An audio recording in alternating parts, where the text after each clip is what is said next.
নমস্কার, বেঙ্গল ফিশ ফার্মিংয়ে সবাইকে স্বাগত। আপনারা এখন যে মাছটি দেখছেন, মাছটির কালার ও গ্রোথ দুটোই খুব ভালো।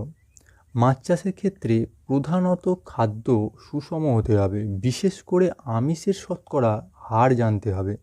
প্রতি 10 দিন পর পর মাছের ওজন পরীক্ষা করে পর্যায়ক্রমিক দৈনিক গড় বৃদ্ধি কত গ্রাম হচ্ছে তা জানতে হবে।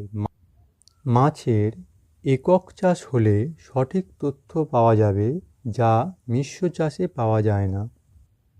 এখানে সম্পূর্ণ জৈব পদ্ধতিতে মাছ চাষ করা হয়েছে।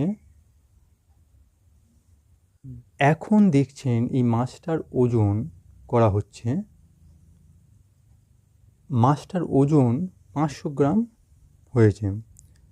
মাছের ওজন যেমন বেড়েছে তেমন বৃদ্ধিও ভালো হয়েছে। সবাই ভালো থাকবে।